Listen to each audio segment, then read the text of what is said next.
በኢትዮጵያ ነሐሴ ወር አጋማሽ ላይ የሚከበረው አሸንዳ፣ አሸንድዬ፣ ሻደይና ሶለል በዓል ሴቶች በተለያዩ የባህል አልባሳት አምረውና ተውበው የሚያከብሩት የአደባባይ በዓል ነው። እኔም እንግዲህ በዚህ በአዲስ አበባ ዞር ዞር ብዬ የበዓሉ አከባበር ምን ይመስላል ስል ተመልክቻለሁ።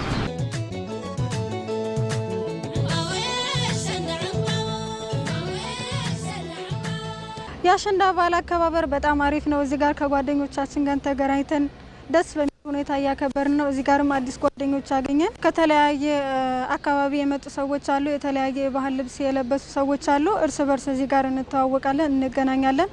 በዓሉን በደመቀ ሁኔታም እናከብራለን። አንድነታችንንም እናሳያለን። ኢትዮጵያዊነትንም እዚህ በአንድ ቦታ ላይ ተገናኝተን እናሳይበታለን ማለት ነው። የኢትዮጵያን ባህል የማያውቁ ሰዎችን በተለያየ ቦታ ስንዘዋወር የባህል ቀሚሳችንን ሁሉንም ነገር ይመለከታሉና ባህላችንን የበለጠ ለማስተዋወቅ ይረዳናል ማለት ነው። ይሄ በዓል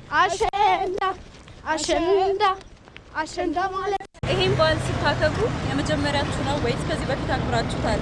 አይ ነው የመጀመሪያችሁ። ባህላችንን እናስተዋውቃለን። ከሌሎች ጓደኞቻችን ጋር ሆነን እንጨፍራለን። ከተማችን ደግሞ እንደምታዩት በጣም አምሮበታል። የተለያዩ ቦታ እየሄድን ቪዲዮ እንቀረጻለን፣ ፎቶ እንነሳለን እና ባህላችንን በጣም ነው የምንወደው። ባህላችንን እናስተዋውቃለን። ዛሬም ወደፊትም ባህላችንን እናስተዋውቃለን። እሺ፣ በጣም ነው የማመሰግነው። መልካም በዓል እንላችሁ። እሺ፣ እናመሰግናለን። ሴቶች በነጻነት አደባባይ ወጥተው በህብረት የሚያከብሯቸው እነኚህ በዓላት በየአካባቢው የሚገኙ የህብረተሰብ ክፍሎችን በማሰባሰብ አንድነትና ወዳጅነትን በመፍጠር ማህበራዊ ትስስርን በማጠናከር ረገድ ሚናቸው የጎላ ነው ሲሉ በባህልና ስፖርት ሚኒስቴር የባህል እሴቶችና ልማት ባለሙያ የሆኑት ማህተቤ ጥላሁን ይናገራሉ። እነዚህ በዓላት ከባህልነት በዘለለ ማህበራዊ ህይወትን ወይም ማህበራዊ መሰረትን የሚሰራበት ትልቅ በዓል ነው። እነዚህ ልጃገረዶች በአደባባይ ወጣው በሚያከብሩበት ሰዓት አንድም ማህበራዊ ህይወታቸውን የሚመሰርቱበት ትልቅ ሚና የሚጫወቱበት በዓል ነው። ከዚያ በዘለለ ደግሞ በየሰፈሩ እየዞሩ መስጠትን፣ መሰጠትን፣ ደግነትን፣ አንድነትን የሚሰብኩ ስነ ቃሎችን በመከወን ስጦታ እንዲበረከትላቸውና መስጠት ደግነት ምን እንደሆነ በዜማቸው እያዘሙ የሚከውኑት ትልቅ በዓል ነው። ስለዚህ ከዚህ አንጻር ስናየው ማህበራዊ እሴቱ ጎልቶ እንዲወጣና ፍቅር እንዲላበስ ከፍተኛ ሚና ይጫወታል ማለት ነው። አንድም ራሳቸው በራሳቸው ትውውቅን የሚፈጥሩበት በዓል ነው። ሌላው ደግሞ አሁን እንዳልኩት እየዞሩ በሚለምኑበት ጊዜ ከማህበረሰቡ ጋር ያለው እሴት ማህበራዊ ህይወት ምን ይመስላል የሚለውን በስነ ቃሉ እየነገሩ መሰጠት፣ አካፍሎ መኖር የሚያበስሩበት ጫጨት ምናምን የሚባለው ነገርም ፐርፎርም የሚደረግበት በዚህ ወቅት ነው። ስለዚህ ትልቅ ተቋም ነው ወይም ትልቅ እሴት ነው ማለት ነው።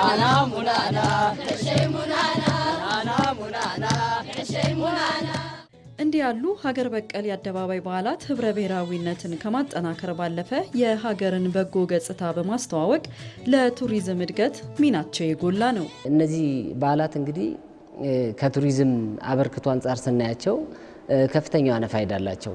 አንድም በራሳቸው የባህል መዳረሻ የሚሆኑ በዓላት ናቸው።